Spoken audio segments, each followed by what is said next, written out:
Hey y'all, Nikki from the future here. Before we get started with this last episode of Sweet Tea and TV Season 3, we wanted to let you know that we had a technical issue with this week's episode. A huge shout out to my husband and the people of the internet for finding a fix so that we didn't lose everything. But unfortunately, the audio does get splotchy in a couple of places. It's super intermittent and it should only last a little bit, but if you hear anything weird, that's what's up. Thanks for your patience, and as always, thank you for listening. Enjoy!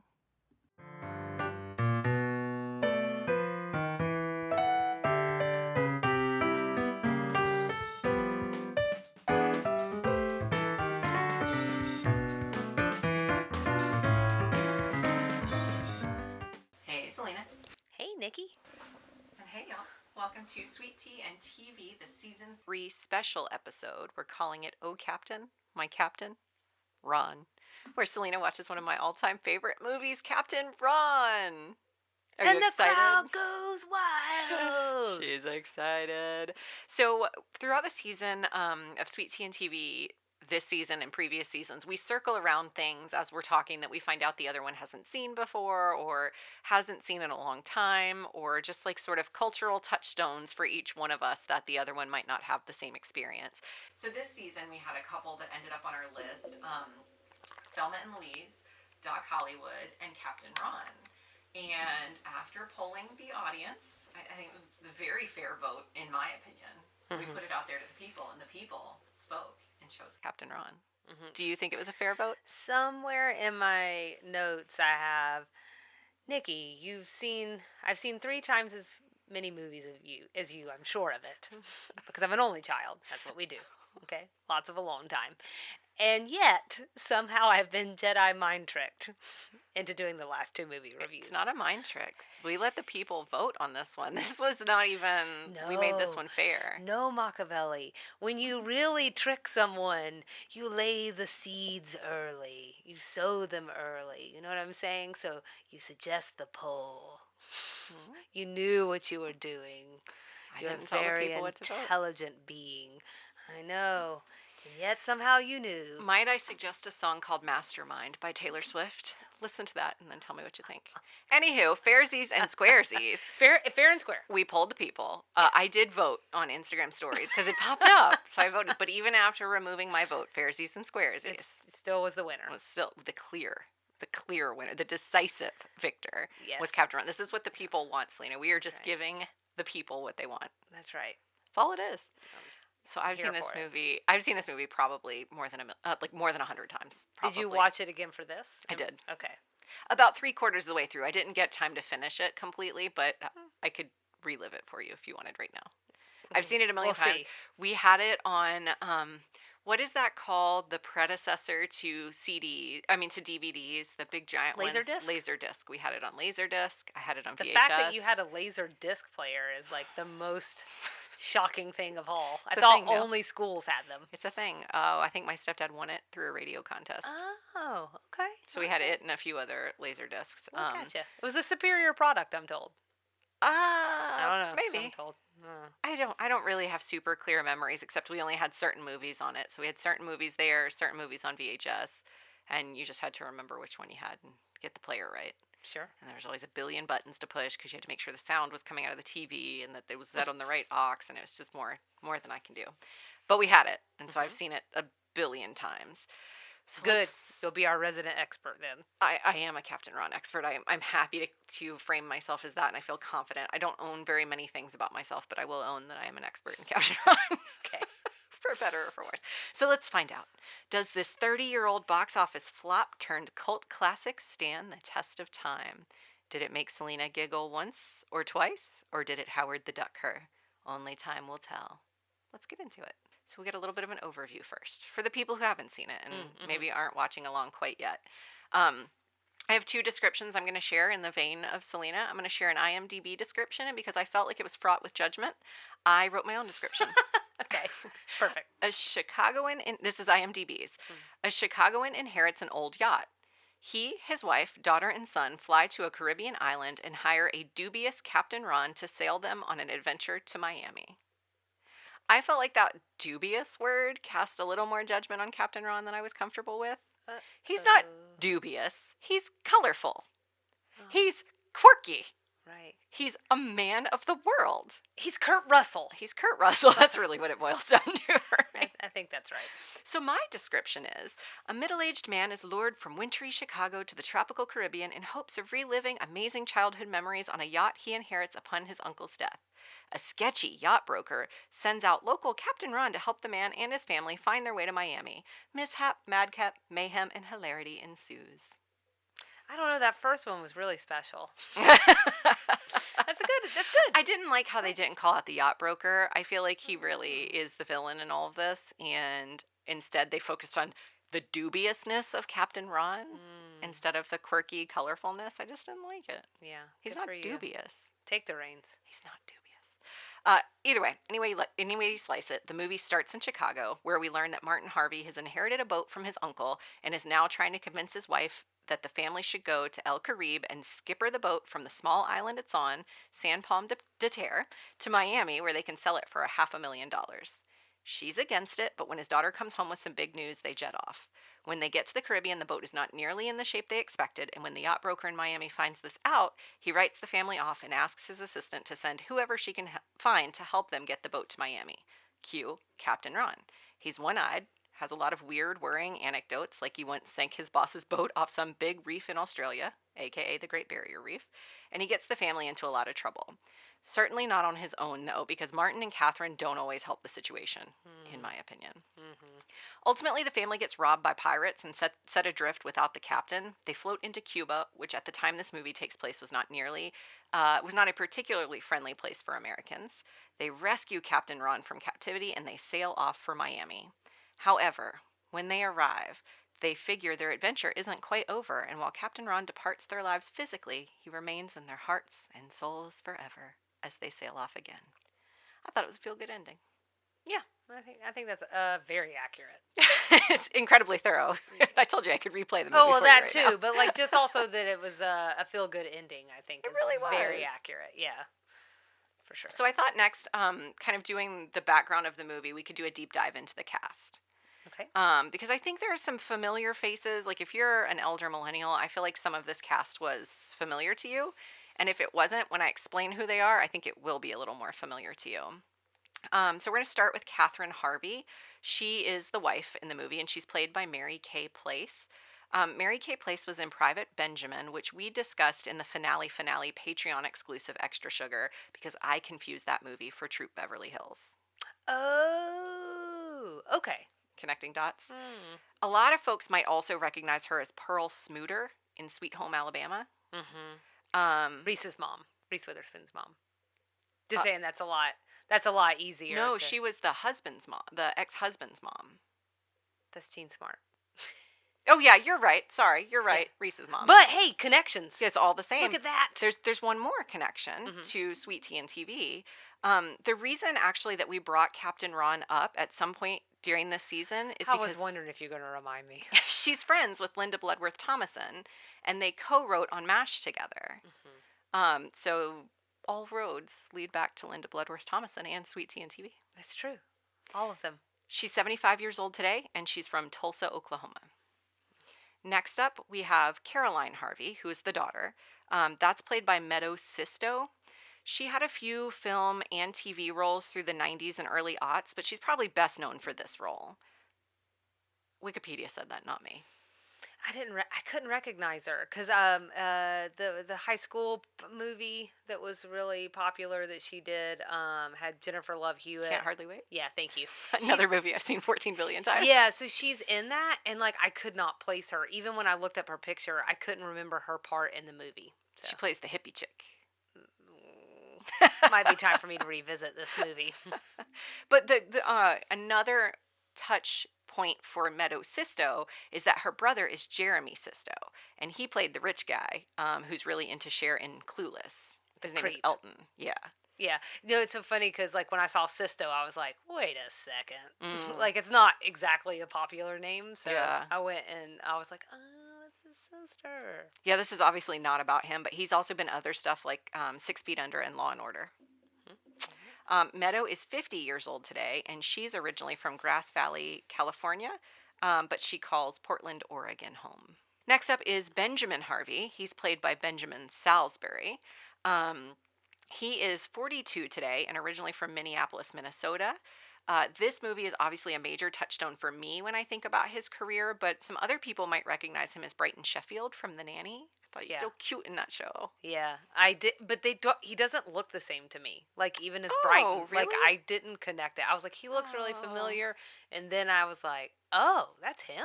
Why does he look mm, so different? interesting. Yeah, which is doesn't really make any sense. I might be thinking about older Brighton, and so Oh, since he was like a little younger. kid, Yeah, yeah, and just maybe. doo-doo-doo. Did you recognize him from D3, The Mighty Ducks?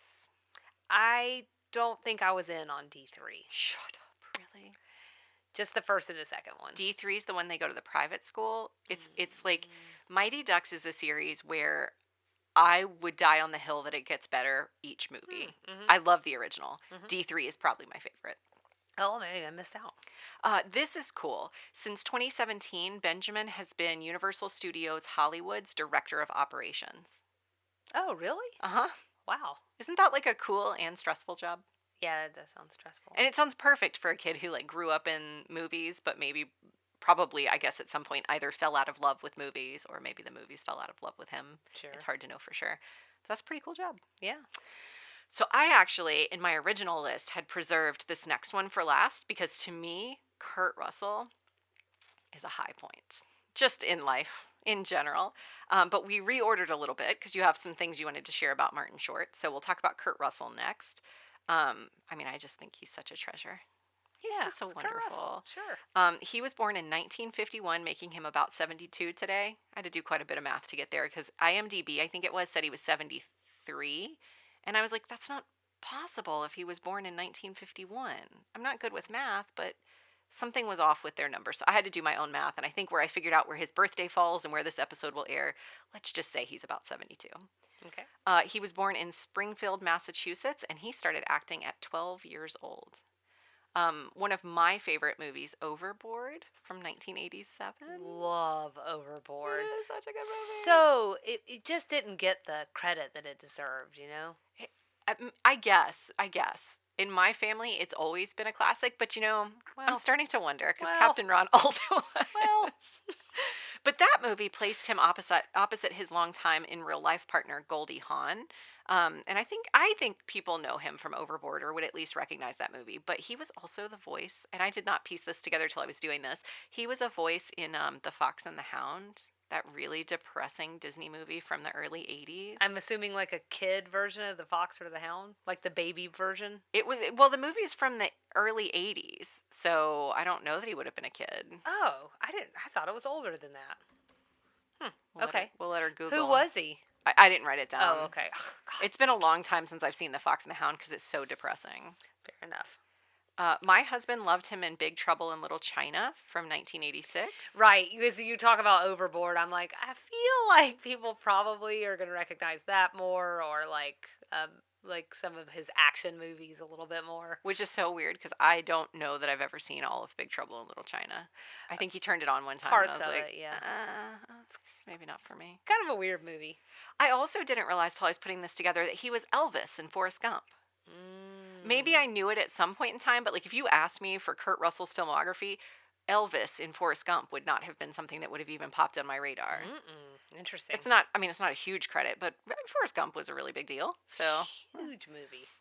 more recently, he's been in places like the second Guardians of the Galaxy movie. He and Goldie Hawn are known for having one of the most beautiful Hollywood romances. They've been together since about 1983. And although they've never married, her children from a previous marriage, Kate and Oliver Hudson, consider him dad. And Hawn and Russell did have one son together named Wyatt Russell, who's a hockey player, or was. I think he may be an actor now. Also, Tombstone. Tombstone, yeah.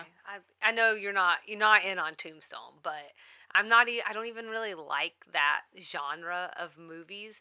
But there are like three that I feel like everyone should have to see. Tombstone is one of them. Unforgiven is another. I actually don't have a third. It's just those two. And D, Captain Ron. That is in my head all the time now. I'm like 1, 2, D. Okay, so then we have Martin Short. I'm sorry, I did not mean to eclipse Kurt Russell. Let me be very clear that I also think that Kurt Russell Russell is a treasure, and I really enjoy him in like everything I ever see him in. Okay, but Martin Short will always have a place in my heart. I don't Because of know. Jungle to Jungle. I don't think that's why. Oh, I just love him. I just think he has the most beautiful energy, and and we'll talk about it. But like I think that like he does not have a tarnished reputation. Like so yet. many people, anything could happen. But no, like I mean, there's so many people that like I've looked up to over the years, or like been like, oh, I just really enjoy them as an entertainer. And then you hear these things that just like blow your mind, and Yeah. it's hard to look at them the same in quite the same light.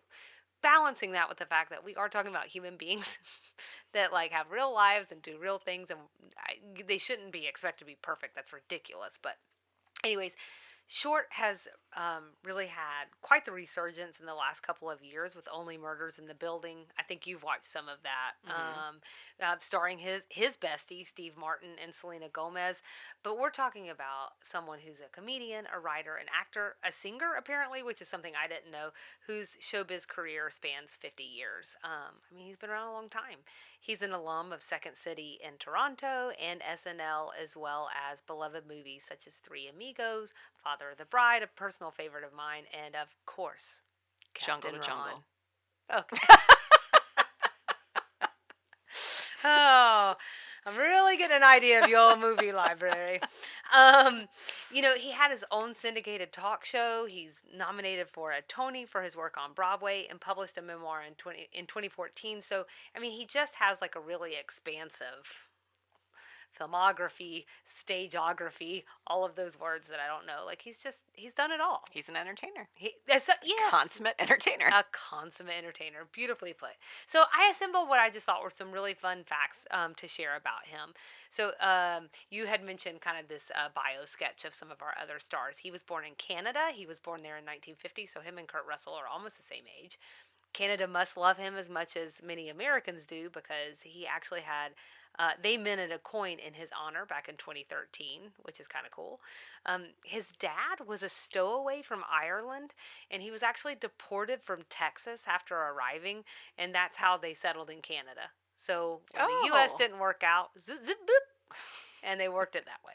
I don't know. Is this what dreams are made of? Right. Also, this is half-ass internet research. His first love was Gilda Radner. They were together off and on for 2 years in the early 70s. He graduated McMaster College in Ontario with a degree in social work. Other McMaster graduates, I think you'll appreciate this, include Eugene Levy, John Candy, and Dave Thomas. Short and two of his closest friends. I don't. This is this I is have so a question. weird. Yeah. Dave Thomas, the Wendy's Not guy? Wendy's guy. Oh. Yeah, I almost said not the Wendy's guy. He is a comedian, and if I pulled up his picture, you would recognize him. So We'll see about that. we'll see about that. Well, while you're doing your googling, don't miss out on this tidbit. So Martin Short, Steve Martin, and Tom Hanks gather at Martin's house every 2 years to enjoy some poker, movies, and laxatives during what Short calls colonoscopy eve. The group avoids solid foods thanks to a nicely catered feast of jello and takes turns going to the bathroom. Look. That's delightful. Thank you. I'm Solidarity. so glad that's your reaction because I don't know if this is real or not, but I literally can't imagine how funny this room is if it's true, and I would love to be there. So many good poop jokes, I feel like. I would get a colonoscopy I'm to not do it. yeah, I'm shy. I don't have to be there yet. Like I'm shy of the age needed for Right. colonoscopy. I'm also shy, but also of that You're not need. excited to stick your hindquarters up on a table and have them stick a camera in? Let me tell you something. To spend some time with those three, Would be worth it. bring it on. Totally worth it. Yeah. So, anyways, and maybe it's something that we should keep in mind for future years. They might have something. They might have something together. I don't know. Oh no. I don't know. So he's known for being one of the kindest humans to ever work in show business, despite going through some really tough losses. I'm not trying to bring it down, but I just want to show that like there's some level of resilience or something with this guy. His brother died when he was 12. Both of his parents had passed by the time he was 20, and his wife died after a long battle with cancer in 2010. So as Rita Wilson put it, he isn't the best person at something. He's just the best person. Oh, Period. that's nice. And that is Martin Short. That's it. That's it. Goodbye. Thank you, Martin Short.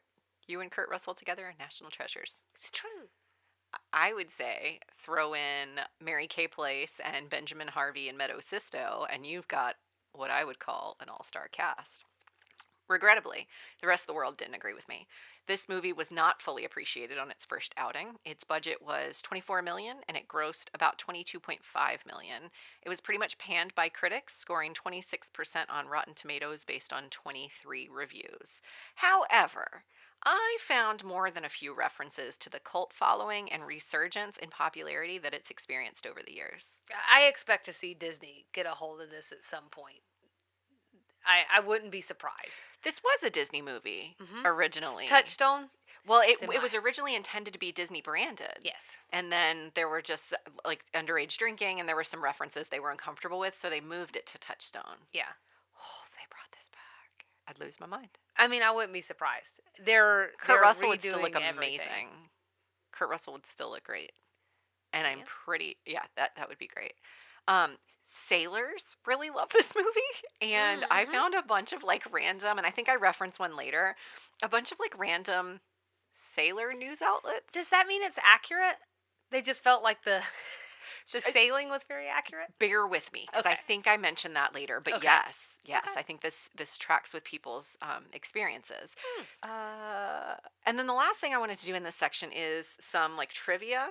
And I know you looked up some too. So this is I'm umbrellaing this category as trivia, fun facts, and random observations. Yeah, let's see what you don't. You are I have on no chill. cloud nine right now, and I don't want to take that from you. So I've got a list of things, but let's let you really get this ship sailing, as it were. And then like if you didn't catch anything that I caught, I'll pipe in. How's Okay. that sound? Okay. So, like I said, I've seen this movie a billion times, but when I looked on IMDb, they had some like random trivia things that I never noticed before or never caught on to. So, for trivia, both of the cars that Captain Ron drives in the movie are missing a headlight on the same side as his missing eye. What an amazing attention to detail. I mean, yeah, I saw that. That's amazing attention to detail. Little thought. Much of Captain Ron's personal wardrobe came from Kurt Russell's closet, and many of Ron's mannerisms, including wearing the Speedo, the pirate-like raspy voice, were all suggested by Russell. His only objection was his encouragement of underage drinking, but he was persuaded when they told him it would fit the character. So that's when he gets Ben to drink beer. He says, "You're not going to touch my beer, but you can go get your own." I was a little surprised by that he was so off put by the underage drinking. Oh, I don't know why, but like I know maybe it's because I know some of the movies he's been in, Oh. and I'm like, that's your objection? Yeah. Okay. I wonder where his kids' ages fell at the time that he was recording this. Based on one of my movie trivia, I would say youngish. Yeah. I wonder if that's a different lens from some of the other movies he had done. Mm-hmm. I don't know. Probably. He introduces himself as Ron Rico at the beginning of the movie, which is a brand of rum, and I think an intentional nod to alcohol. Can I add something in right then? So, because I saw that one too, and actually for me, I was wondering if it was a hat tip to the fact that maybe there really isn't a Captain Ron. Like, we don't really know based on the end of the movie. Oh, yeah. You know? Yeah. So, I think, like, like as if his name had been Jose Cuervo. It was his name You for know? this for this version Character. of himself. Right. Yeah. Yeah. The script was written in mind for Chevy Chase to play Martin. Billy Crystal, Steve Martin, John Ritter, John Candy, and Richard Dreyfuss were all considered for Martin as well. Say all those names again? So it was originally written for Chevy Chase. Okay. Billy Crystal, Yep. Steve Martin, Mhm. John Ritter, Mhm. John Candy, Mhm. and Richard Dreyfuss. Richard Dreyfuss. Oh, you know what? They gave him What About Bob? Yeah. The straight man and what They about were like, Bob? here you go. That Yeah. was the only one I didn't have in mind. Can I ask you a question? Because when I ran across that trivia, I was wondering, Could you see any of these other actors as Martin Short's part? Or would Um, you like to see? Could you, would you, should you? I love Chevy Chase. Mm-hmm. I don't think this was the role for him. Mm-hmm. Uh, Steve Martin maybe. That's a good question. It's a hard one for me because I've seen this movie. I know who's in it, and it's hard for me to picture anyone else because that's his role. I think Steve Martin could have really nailed it. Yeah, He has like a certain level of anxiety that he brings to a role yeah, that I think would have worked here because that was like the whole shebang of this movie, right? You have this guy who's overlooked and unseen and maybe like just caught at that time of your life where you feel like you're just going through the motions, you know? hmm And I do think he's supposed to be an anxious character. I'm hmm actually not sure that Martin Short brings that anxiety to the character. And then on the flip side at the end, you've got this guy who's ready for adventure. mm. Like he finally finds his footing, his confidence, and all of that. And there's something about when, especially if I think about like Steve Martin in like a parenthood role, that Mm-hmm. I feel like he could have brought that energy really well. Not that I'm saying he should have, and that it shouldn't have been Martin Short. Just saying that's the one that stuck out in that crowd for me. I think I agree with you. I think the flip question is, could you imagine Kurt Russell playing that character, Martin Harvey? So look, so this is the thing, right? Can we go ahead and break that trivia? Did you? Yeah. Okay, why don't you tell the people? So originally the movie was cast so Martin Short would play Captain Ron and Kurt Russell was going to play Martin Harvey, but they got drunk one night and switched roles and it stuck. That they flipped roles. Well, let me ask, why don't you tell us first because you're the expert of Captain Ron. Can you see it that way and why or why not? I have trouble seeing Kurt Russell playing Martin Harvey. I don't have any trouble at all seeing Martin Short playing Captain Ron. He would play a different version of Captain Ron. So I found Captain Ron to be um, like when he meets up with Clarice, he's like this Lothario, and that's sort of how I saw him as this very like manly man. I love Martin Short. That's not the character I would see him as. I would see him more as a goofy, like he would Shenanigans definitely guy. and would have had a peg leg. He would have had a peg leg, and it would like we wouldn't have even. They said they considered giving Kurt Russell a peg leg in addition to the eye thing, but they felt like in an already ridiculous movie that was an extra level of ridiculousness they weren't prepared for. So, but I could see if Martin Short had been in that role, they would have had to give him a peg leg, and he would have been, like you said, jazz hand shenanigans the whole time. So I could see it that way. So they said that this happened after a night of drinking, that they decided to switch roles. Yes. This is what the screenwriter said. And so, like, also, I'm like, this is obviously, to me, this feels like an obvious joke. Like, movie tanks, and they're like, well, we were going to have it the other way, and then we just, Oh. it feels like something I would do, honestly. I mean, Oh. just to, like, kind of, like, screw with people a little bit. So who knows if it's real Yeah. or not. My thought on the whole thing was like I was reading in some of the criticism and it came from Short playing like what's called in comedy the straight man or whatever, and so I feel like we have to be careful with that term now because it could be taken like meaning heterosexual, and that's not what we mean at all. So Although he was. that, yes, that's true. That's correct. But versus like a more eccentric character, like I think we're all so used to seeing Martin Short play, Mm-hmm. and I do see that. Not that I don't think it works as is. I totally think it worked as is. But I'm also not sure that the best version of this movie isn't the other way around. Really? I kind of want to With see Kurt it. Russell as Martin Harvey or another Yeah. Martin Harvey? First of all, I think he can totally play that straight character very easy. Because Kurt Russell, I am like, not that you don't see like it's funny. My reaction was a little different than yours because, like, Kurt Russell plays a lot of serious roles, so I can see him playing serious. Mm-hmm. What I'm having a little trouble with is like I think you're right, and what you said helped a lot. What I was struggling with was like Captain Ron is also supposed to be sexy, Mm-hmm. and Martin Short is many things, but I just don't think that he's not Kurt Russell, right? They're two different kinds of whatever. And so but also I started to think it could be funny to see some of that like behavior where he's like kind of hitting on the wife and kind of hitting on the daughter, but see that energy come from Martin Short. Yeah. Like I think that would have had its own um, flavor of hilarity, Yeah. right? So maybe that's what they should do. when they remake it. Yes.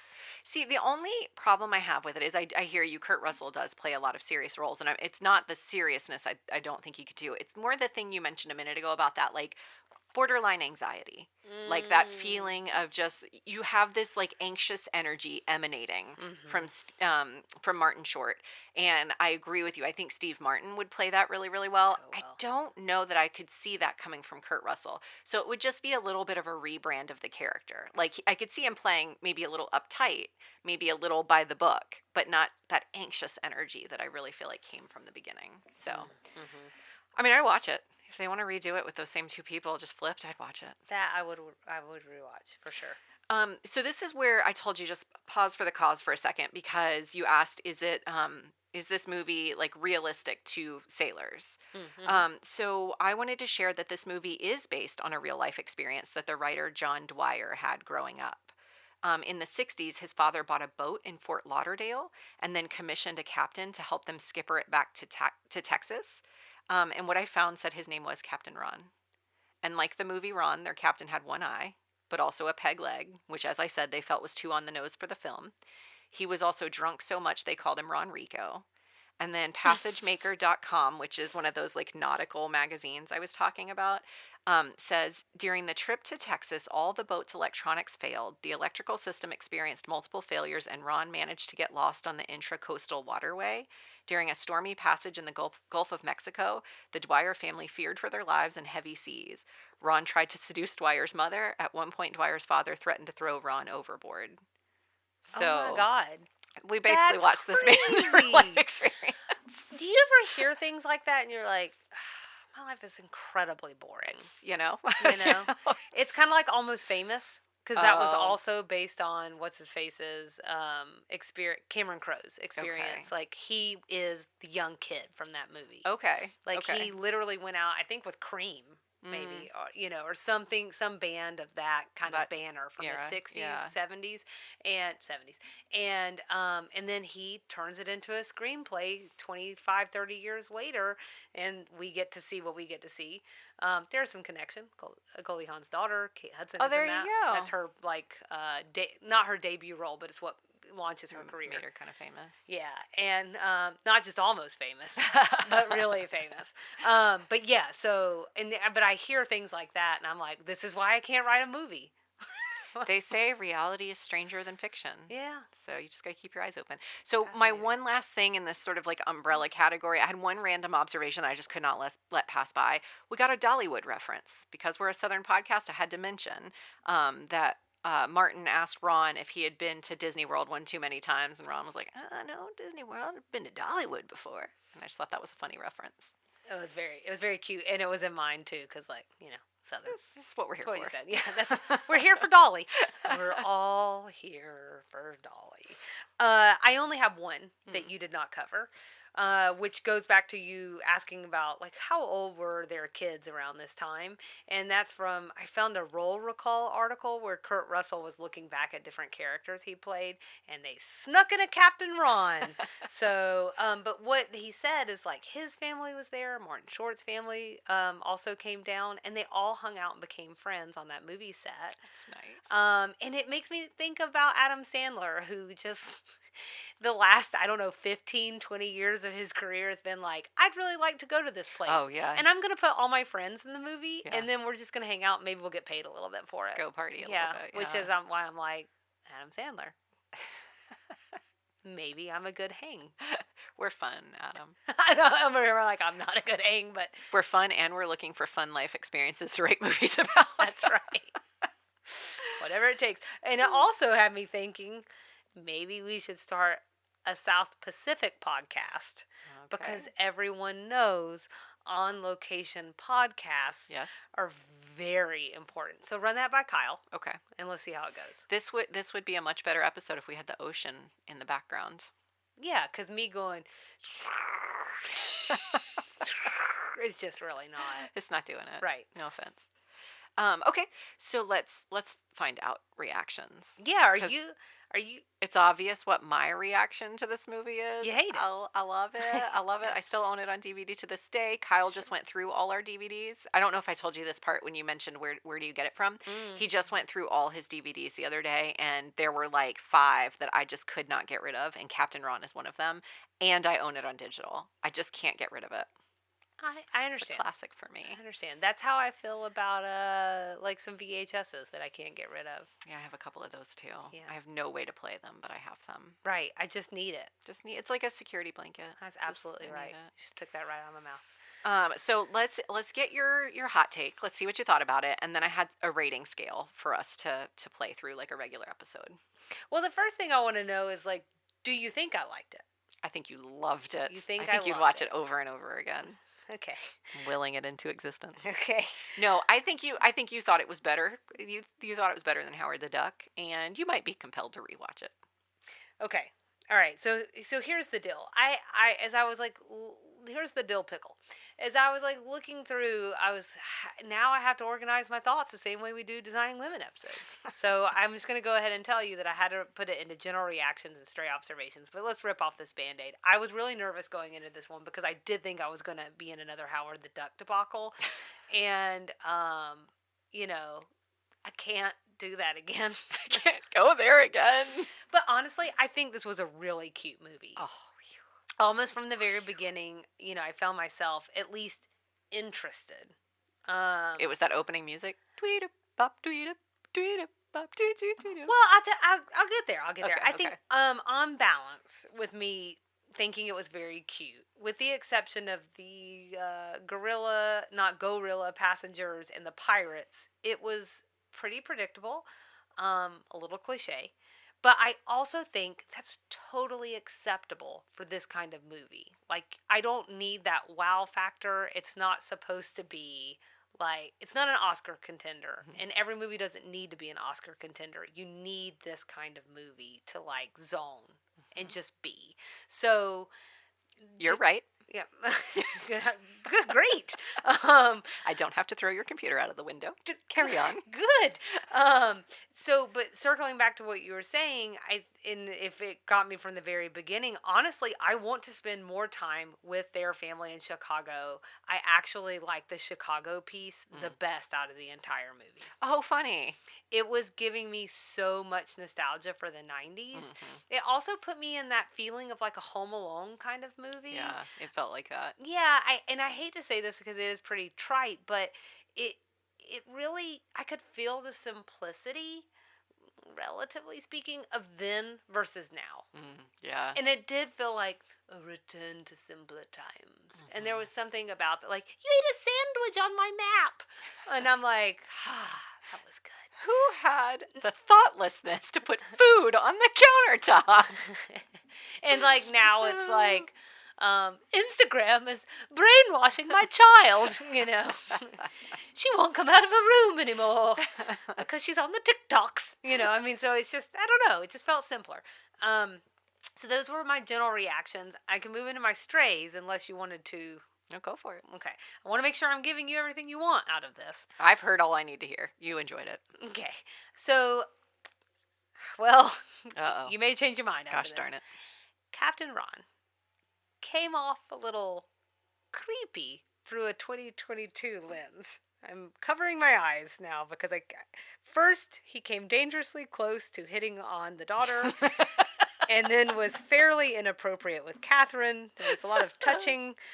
So, I'm sure it was much more comedic and probably even somewhat charming in 1992. In 2022? I don't think it was. Oh, I okay, think that was good. all part of his character. Was Really? like, I mean, I think it was kind of supposed to be like that. I think it's confusing, though, too, because I think Kurt Russell's just super charismatic. yeah. And I do think we used to give more leeway for that kind of action. So I think today I do think the reaction today feels a little bit more strongly than you're like, oh, that's just Captain Ron. And today it's like, whoa, buddy, chill out. I just think it's a little different. So that was my very first stray. I'm going to hold there in case there's something you want to say. I'm processing because again, it's hard for me to. It's really challenging. Designing women, I feel like I have better success looking at it through 2022 lens because I didn't watch it in depth the first go round. Yeah. This movie I've seen a billion times, and I saw a billion times in 1994, 5, 6, 7, 8, 9. But I feel like it's always been sort of like, oh this guy, he's something different, like Mm-hmm. definitely not like holding him accountable for almost hitting on a 17-year-old, but like that's not cool. Like, but that's who he I is. mean, He's a crazy he pirate. was only 50. I mean, the age gap is like nil. Yeah. I don't know. I got to think about that one. Yeah. Well, It's hilarious. just So just this funny. gal's first blush I thought reaction. it was so funny. And But like, it didn't bother me. Yeah. It's not like I was like, oh, I need a security blanket. It was just like, huh. on rewatch, It's creepy. It's definitely, you definitely cringe when he does that, and you're just like, it's sort of like watching the movie through your fingers. You're like, oh my god, he's really doing this. And yeah, Martin Short didn't have as aggressive of reaction as you would expect. No. I mean, I think that's kind of the character they were building, right? That's my daughter. So funny. Have to watch it again now. So to Catherine, I hope this isn't inappropriate. I don't know. Was that a nip slip in the shower? I feel like I accidentally saw a nipple, and I was Oh. wondering if that was the partial nudity. Oh, I don't remember. Because I was watching and I was like, did I just see her nipple? That is a scene when I was a kid we'd have to watch with our eyes covered. So Yeah, it did feel very, especially with like Martin Short in the mix. I was like, ugh, oh, can't. Oh God. I think I was watching it through closed fingers, I was like, I mean, and again, like, I'm just gonna remind people, I watched Game of Thrones. So it's not like I don't watch nudity. It was a little surprising in this movie. it was full body nudity out of nowhere. Like you're watching this quirky, silly, funny movie, and then all of a sudden they're naked in a shower. Because they're definitely going in there to have sex. Sure. So, this is also why it wasn't branded as a Disney movie. right. So, anyways, I didn't know if like I had imagined it. Well, but dang, I've never noticed that before. I don't think you'll go back just for the nipple. That's the name of my next podcast. Going back Nikki just may for the not nipple. attend that one. Is it going back just for the nipple or just for the nipple? Just for the nipple. Okay. Yeah. You gotta draw people in with Yeah. something crisp. So I think I almost want to separate these two thoughts because I want to veer away from the nipple. But I still want to talk about her for a second because I need to say that I have only seen her in roles where she's a little older. Mm.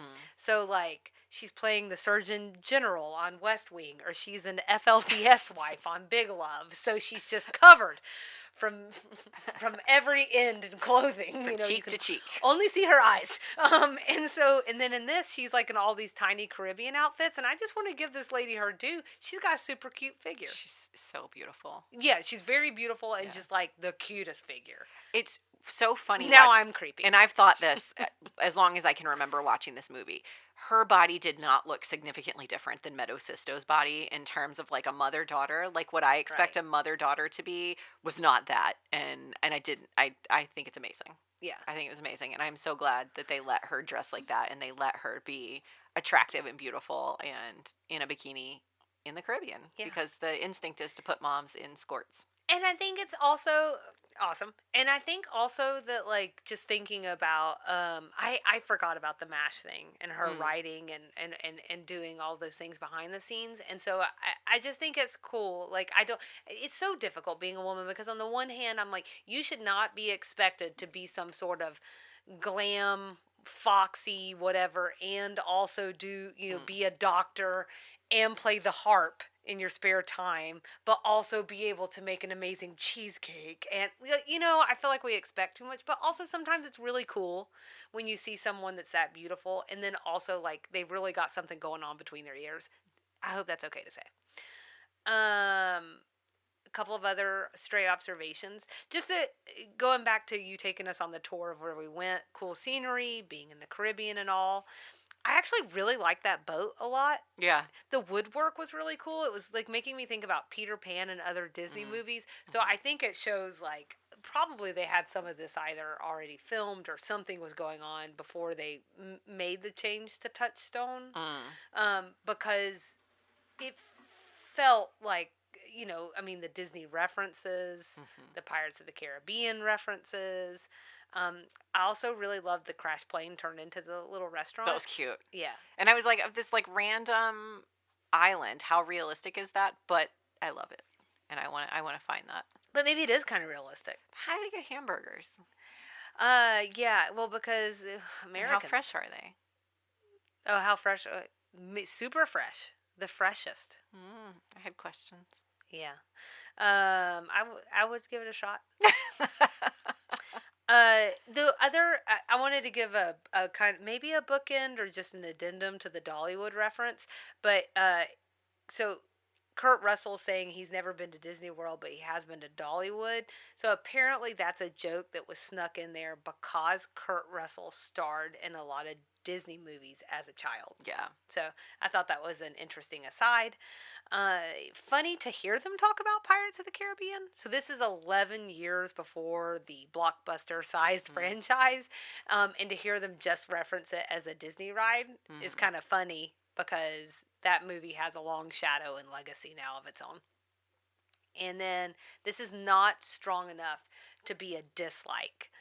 There's just something about this weird trope in the 90s, and I still see it pop up in places now, whether that has to do with teen daughters Mm. in this way that they're portrayed in like a little bit of an unflattering light. I feel like they're always on the precipice of losing their virginity, and or they're like oversexed, and or like constantly flaunting themselves in like overly sexy clothes. And it feels like this movie was teetering into that a little bit. They're always doing something inappropriate or stupid, And I was trying to think of some other examples. And what came to mind for me immediately was Kelly from Married I with was Children. just thinking about her. A young Katherine Heigl in My Father the Hero Oh, did some diving because I was loved like, that I know movie. there are some other ones, and it was like all she could think about. She just wanted to get laid. And then, and I'm not saying that doesn't happen for young women. It just feels like we make them very one note in this time period. And then there's also this other offshoot of it that's like the whole femme fatale thing with like Drew Barrymore and Poison Ivy. Then Alyssa Milano is Poison Ivy, and then whoever else we made Poison Ivy. And it feels a little unfair to young women. Almost the way that we always the teen sons always made some dork. So I know, like, it happens because you're just like trying to create these characters. You want like a family, and you got to be quick about it, I guess. And you wanted to be able to see some sort of growth through this movie. Sure. There needed to be some lesson they learned or whatever. I feel like if this movie were made today, Ben would have been on his like video game console the whole time. Absolutely. And she would have been like head deep in TikTok. She would have been an influencer or something. Yeah, definitely. And they would have broken up with their devices by the time they got back to Miami or whatever. Sure. So, well. Something for them to keep in mind for the next iteration. And of this. please consult me because I have thoughts. Let's rate it like we do. We're going to do it on a scale of 1 to 10 gorillas, not gorillas. Okay, so I have a question, a Uh-oh. clarifying question about the context of the scale. Are we talking about 1 as in 1 being the best, or 10 being the best movie ever and 1 being like the worst movie ever? Or are we just talking in like the most general of terms? Like 1 being generally a terrible movie and 10 being generally a fantastic movie?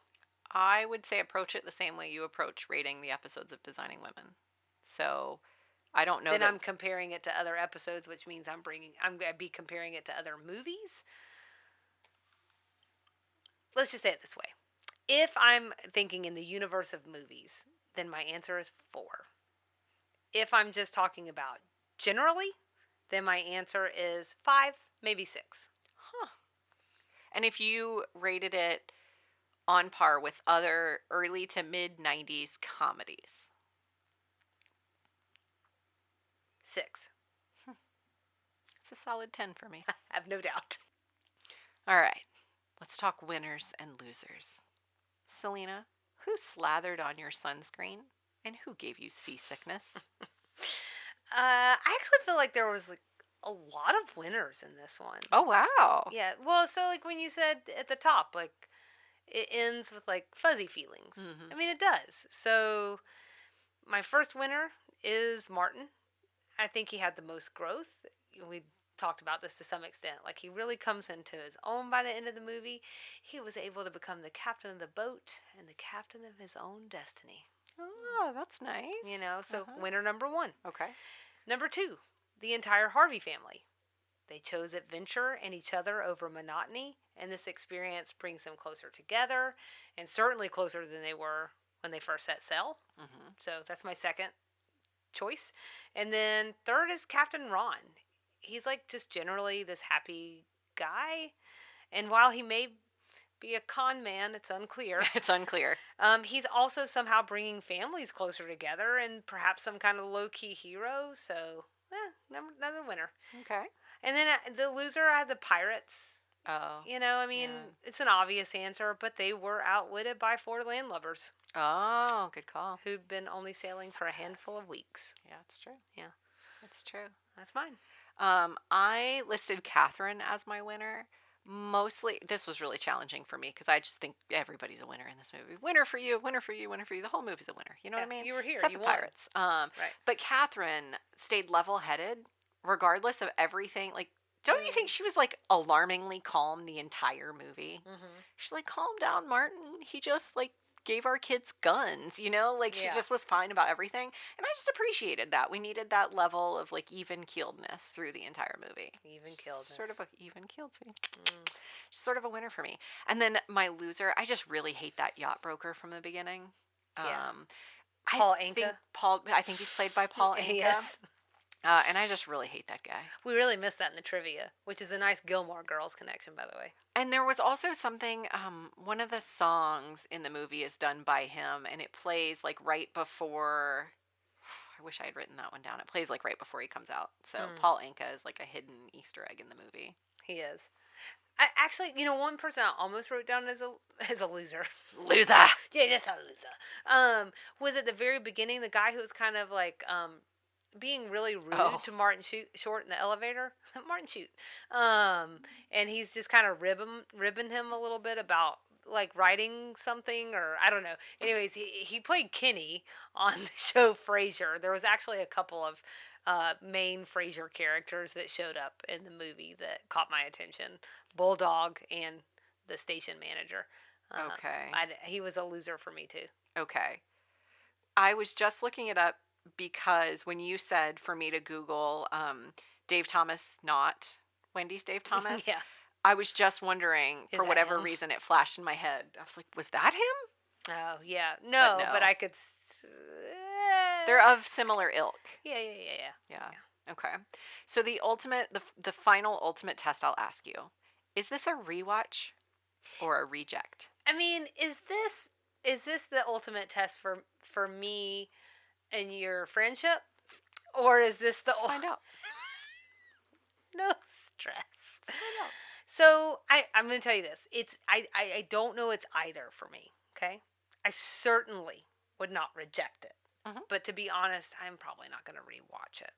Like Only because you rented it and you don't own it. now, yes, that's why. Okay. But hear me out, I okay? understand.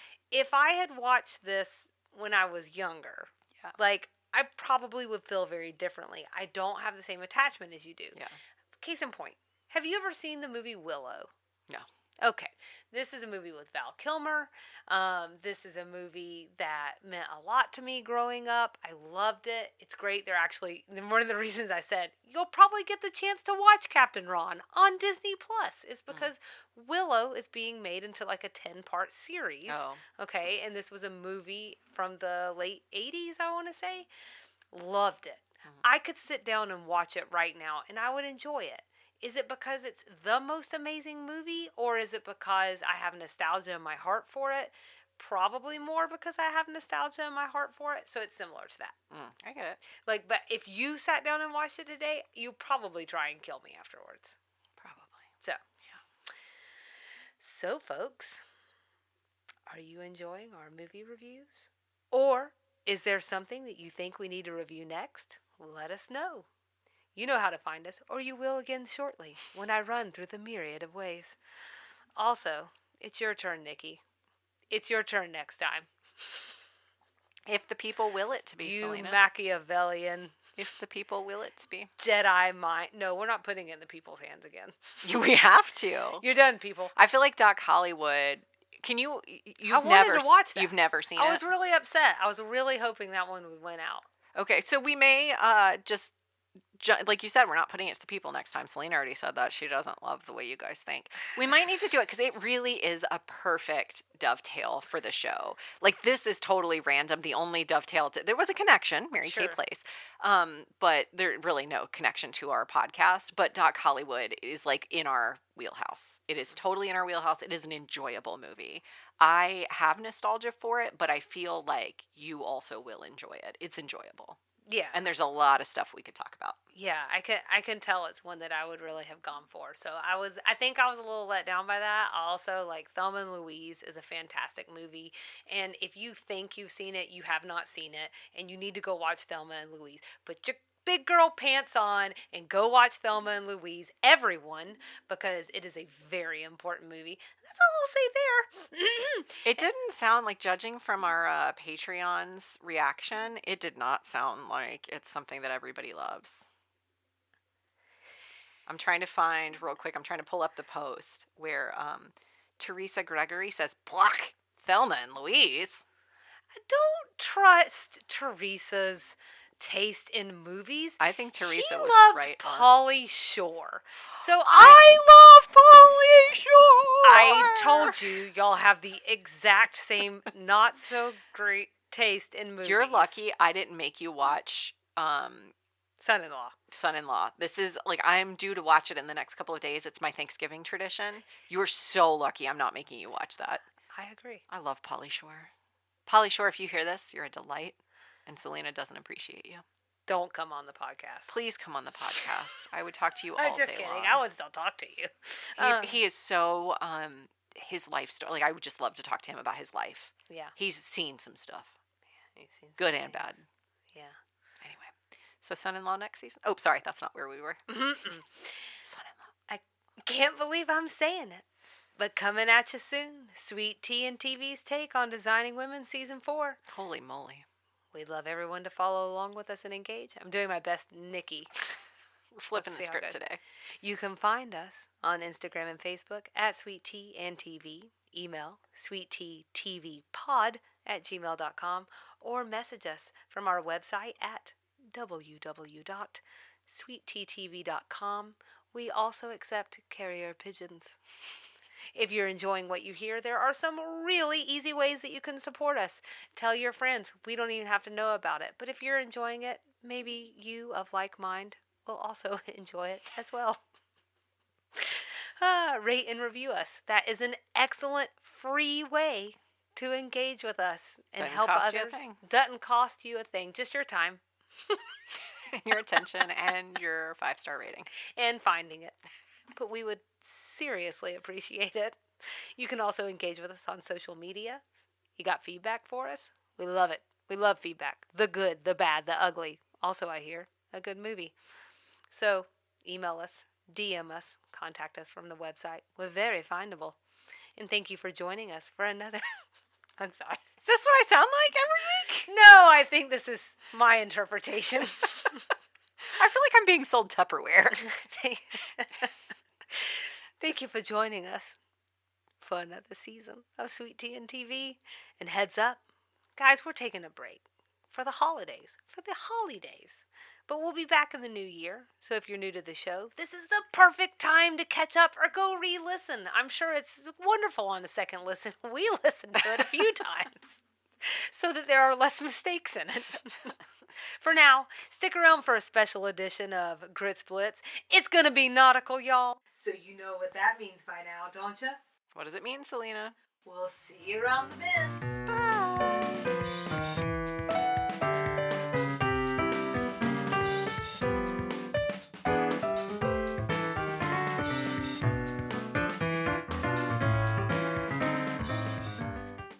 Ahoy, mateys. Oh my God.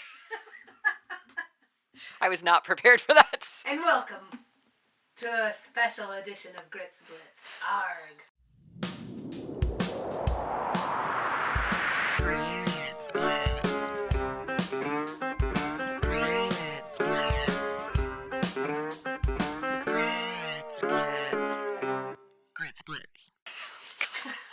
Oh no. I see now. I see that comment where you said, but if you think this is cheesy, we can scrap the whole thing. I see where it was coming from now. Arg! Oh, you walk the plank.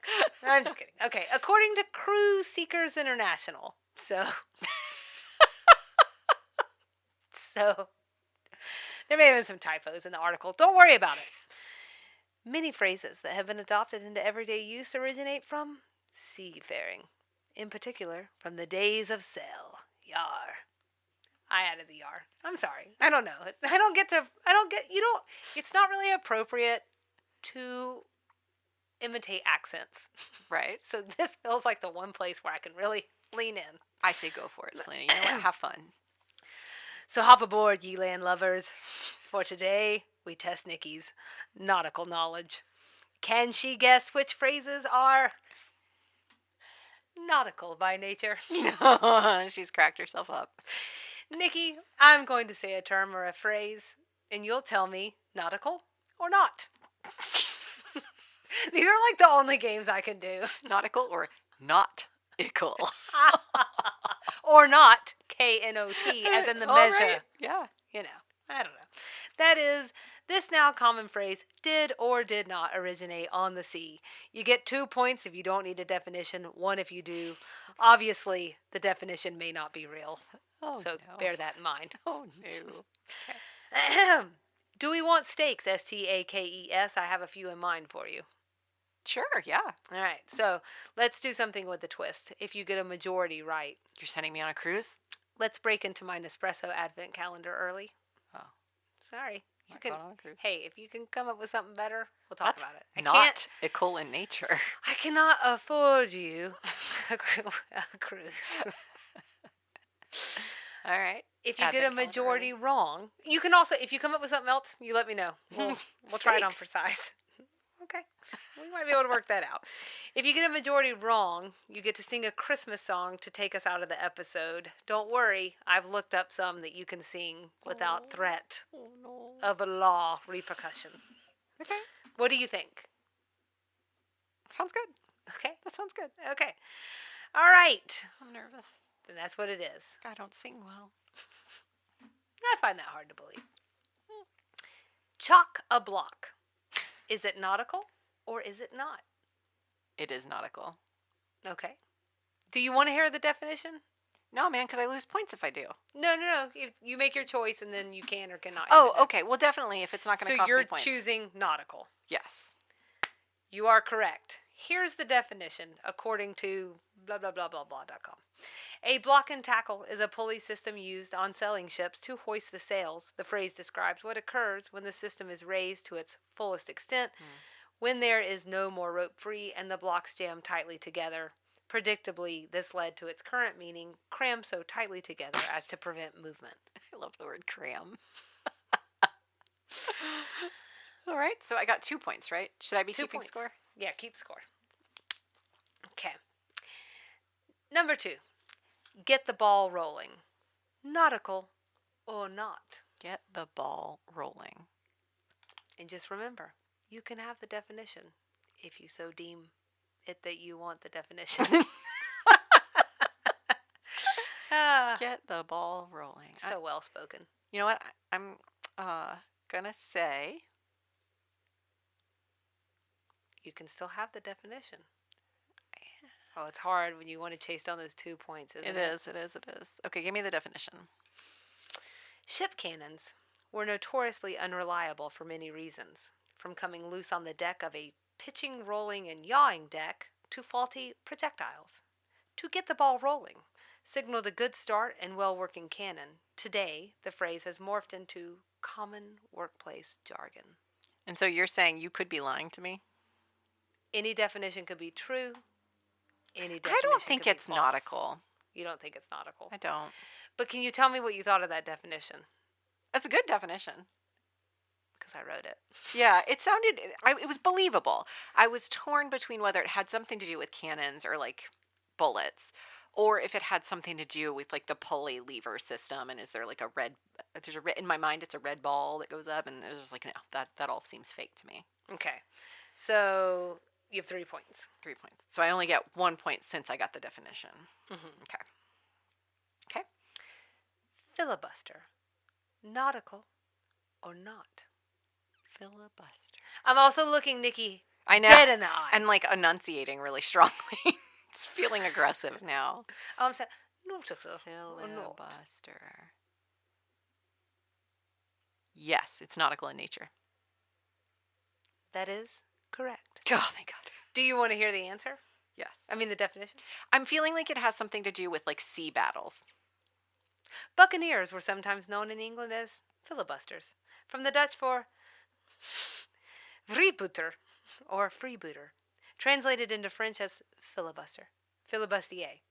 It is now used as a political term meaning to delay or obstruct the passage of legislation as opposed to sailing vessels by nonstop speech making. I'm going to tell you, are their definitions true? I don't know. That You're just doing the best you can with what you got. I'm just doing exactly that. I understand. There's that. The next one. To land and expand. Nautical or not? I have never heard of that. To land and expand. Ugh. You had heard of chock-a-block? Uh-huh. I've never heard of that. You've never heard someone say, like, this cup is chock-a-block full of hot coffee. Oh, I've heard him say chock-full. Oh, yeah, chock-a-block is... Okay, now you've distracted me. Sorry. This is part... She calls me the mastermind. To land and expand. Nautical or not? Are you Googling? No, I'm looking at my points. I'm thinking about what the last one was. I'm not going to tell you all my secrets. Yes, it's nautical in nature. It is not nautical in Doggone nature. it, I knew it. Can I give you the definition? Yes, please. I made this up. Okay. Seafaring was a particularly dangerous endeavor, and unfortunately, many sailors died at sea. Captains would sometimes need to recruit large numbers to replace men once returning to port. Today, it means to sell a small solution to a client with the goal of later convincing the client to expand their purchase. That last part is true. That last part's true. Yeah. Okay. Because then I started wondering, is this even a real term? I've never heard of land and expand, and so now I'm just treating it like it's real. But it really is. Yeah. Okay. What do you think? Not nautical. This is I'm like, I just want to know what do you think of my definition. It was good. I would have believed it. What's that? It would have made me say it was nautical in nature. What's that game where you make up? Oh, I know what you're talking about. I love that game. Can't remember the Balderdash. Balderdash. I was in blooper or something. It's one of the very few games that I've ever liked. I think it's a goodie. All right. You've got 3 more. Are you ready? Holy crap. Okay, yeah. Mm-hmm. Sorry, I can speed it up. I got 0 points. No, I want points. Yeah. Fits the bill. Yes, that's nautical in nature. Nautical or not? Yes, that's nautical in nature. All right. Do you want to? You are correct. Do you want to thank hear God. the definition? I do. A bill of lading was signed by the ship's master acknowledging receipt of specified goods and the promise to deliver them to their destination in the same condition. Upon delivery, the goods were checked against the bill to see if it was all in order. If so, they fit the bill. Okay. There you go. I found it. We should link to this because I was amazed by all the terms in there. I just picked some that I thought might work for this segment, but what is that about? Like, I don't feel like there was that much seafaring going on. Like, of course, at one point in time, it was the only way to travel, but it was such a dangerous way. Like, were there that many people on the high seas? I don't know. And if there were, why did it take so long to discover certain areas? They kept getting lost by Captain Ron. Jeez Louise. In the offing, nautical or not? In the offing. Can I hear your definition? You absolutely can hear a definition. Is it mine? Is it not? Only time will tell. I don't know. This phrase is quite simple to understand once you know that the offing is the part of the sea that can be seen from land, excluding those parts that are near the shore.